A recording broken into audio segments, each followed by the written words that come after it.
Well, that was easy. Tyson Fury just knocked out Dillian Whyte in the 6th round with a big uppercut KO, and he put him down badly on the canvas. The referee started the count. Dillian Whyte made it back up to his feet really, really badly, but he made it back up to his feet, and the referee then said, "Show me that you're good, show me that you can defend yourself," and walked towards me. And Dillian Whyte simply could not walk towards the referee. He started stumbling all over the place, fell into the ropes beside the referee, and the referee had no option but to call off the fight. Very, very easy performance for Tyson Fury. And in terms of how high profile this matchup was, it might have been one of the best performances of his entire career. He can't retire.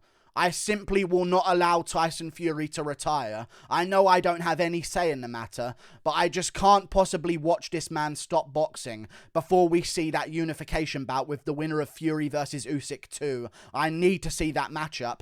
Either way, though, let's talk about the fight that just happened. Massive, massive uppercut in the 6th round. And before that, it's not like it was a competitive matchup. I mean, Dillian Whyte, dare I say, barely landed a clean punch to the head on Tyson Fury the entire fight long. He was landing some pretty good body shots, I will say that, but Tyson Fury's second breakfast was barely feeling those body shots. He didn't react badly whatsoever, started landing his own good body shots back on Dillian Whyte, and they had much more of an effect on Dillian Whyte than they had on Tyson Fury. And Dillian Whyte just started to slow down, get sloppier and sloppier as the fight went on, and Tyson Fury doesn't slow down. He keeps his slickness, he keeps his speed. He started snapping on some of his shots after the 3rd round. The first 2 rounds were pretty competitive. I gave both of those rounds to Tyson Fury. I gave every round after that to Tyson Fury as well. I had him up 5-0 and soon to be 6-0 after the 6th round if we did make it to the end, but we didn't. He landed a brutal uppercut, blinded Dillian Whyte with the jab.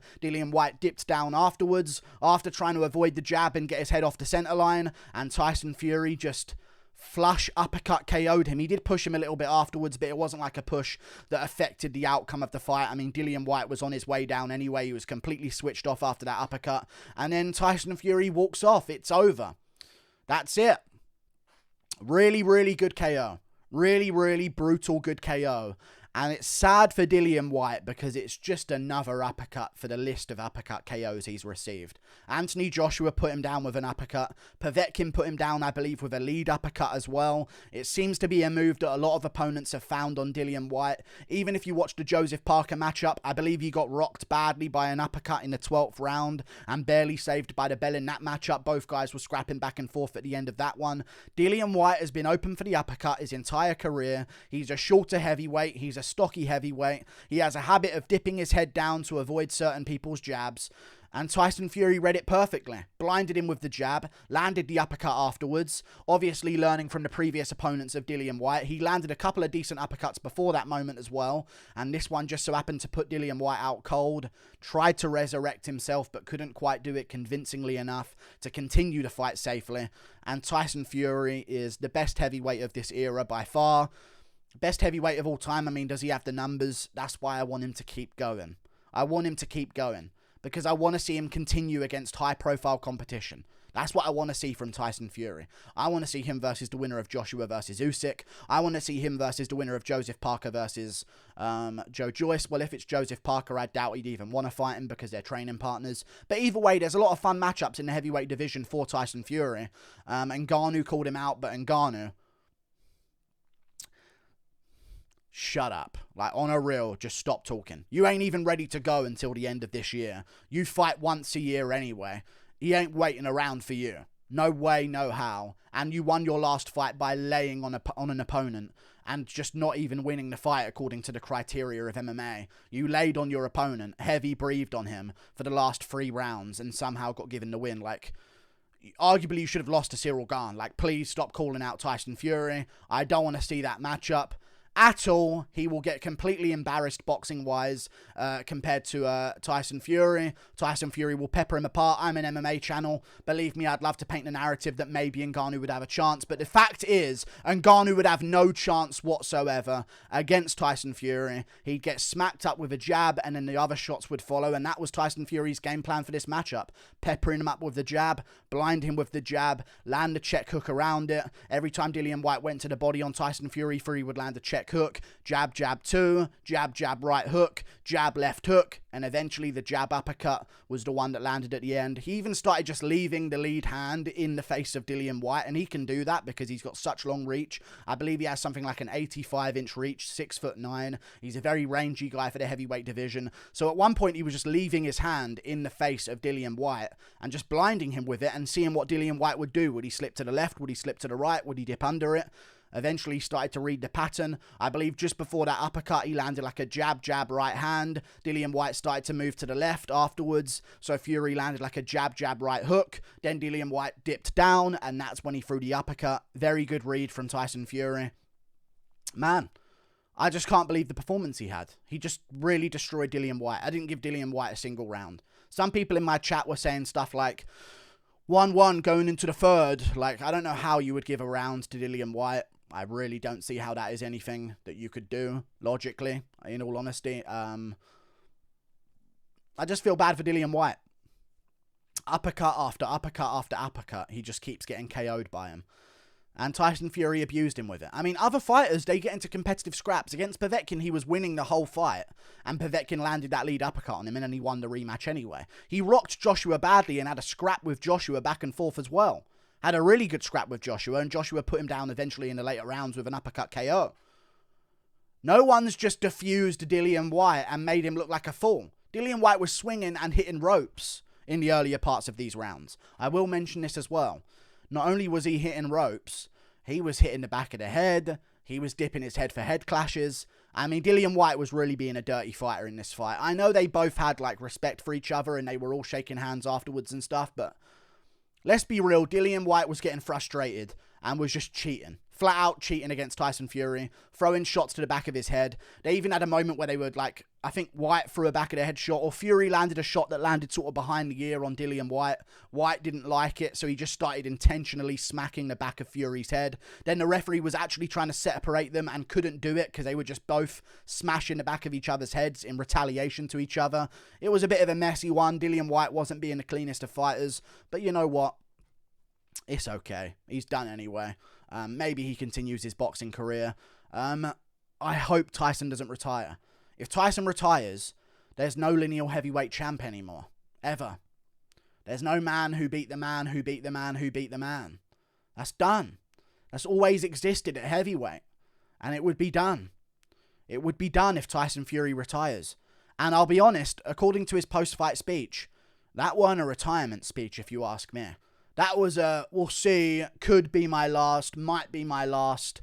I owe it to my wife. Can we stop with the wives and the mums getting involved in the men's business here? First Khabib, now Tyson Fury. Let's stop letting them fucking spit their fucking venom in the ears of these fucking men that are putting on amazing, entertaining shows and ruining potential matchups for us. You need to quit. You need to spend time with me. Shut up and let him box. God. I promised my wife, Khabib, I promised my mother I wouldn't do this anymore. Chimaev was mentioning if he gets a couple of championships, he's going to retire because his mum told him to. Like, stop ruining our time. Like, I really don't want to see him retire. I really don't want to see him retire. I want to see him continue, and I think he will continue because I think the money's going to be too much to decline. And, yeah, I also think that Tyson Fury will go insane again if he doesn't have boxing in his life. And I think after that performance, he took 0 damage. Back of the head shots, a couple of them. Not really too clean, no. Not enough to concuss him or anything like that. He never got wobbled. He didn't get dropped.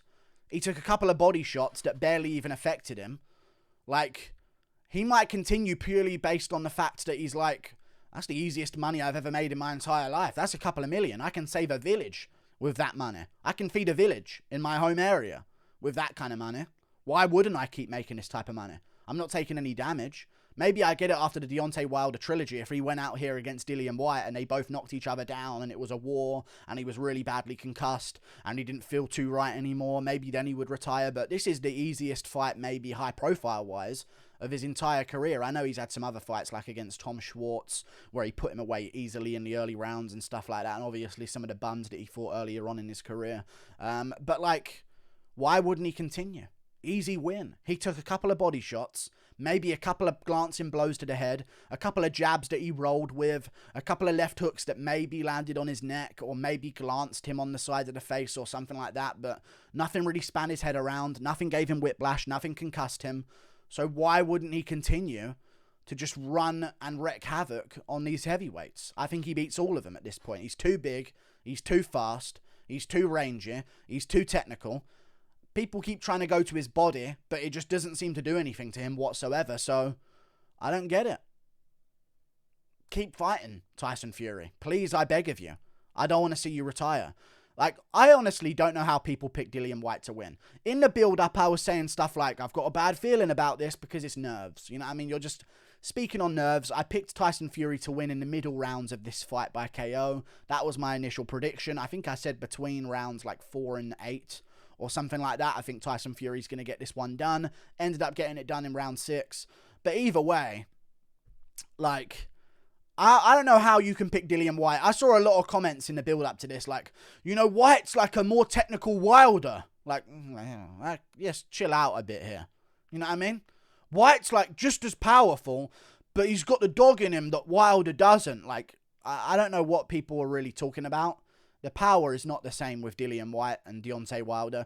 You would have to be Down syndrome or David Haye to pick Dillian Whyte in this fight.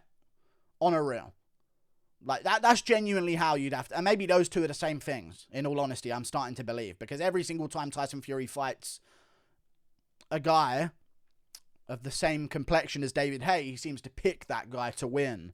For some bizarre reason. And then David Haye does this stupid thing. So he picks Deontay Wilder, he picks Dillian Whyte, and he thinks AJ would beat him, I think he said earlier on when they were really discussing the matchup way earlier on. And then he was like, he was talking about all these guys that would beat Tyson Fury and the fact that Dillian Whyte would win. And then afterwards he just expects everyone to be okay with the fact that he goes, and I was wrong. I didn't see that coming, and I fully accept that I was wrong. I didn't expect a performance like that. Like, you didn't expect Tyson Fury to just be Tyson Fury in a ring and beat Dillian Whyte because of it? Like, David Haye is on some shit, or he's got an extra chromosome. One of the two. Let me know which one you think it is in the comments below. Either way, amazing fight, amazing performance by Tyson Fury. Wouldn't be surprised if he does choose to hang out, because why would you risk brain damage when you've had a pretty clean career so far in terms of no KO losses? Sure, he's been knocked down a couple of times, but I think his head's going to be relatively fog-free if he doesn't choose to continue. But if Usyk beats AJ in the rematch, which is likely, Usyk's going to flatline KO him? Probably not. Like, take these risks, unify the belts, and don't retire without unifying as the lineal champ. Please don't ruin the sport like that. Because then it will be Usyk's mandatorily the unified champ, and that would be terrible. That would just simply be terrible because he wouldn't have earned his unification. And that would tarnish the legacy of Usyk that way as well. And people would like start looking at Usyk's career in hindsight and say, well, he didn't really unify at heavyweight, and then it would be Usyk versus the winner of Joe Joyce versus Joseph Parker. Like, no one wants to see that, you know what I mean? Let's see Fury versus the winner of Usyk AJ for all the marbles in Wembley again, and let's make it happen. See you later. Toodle pip. Thank you for watching. Like and subscribe. Click that button up there. Goodbye.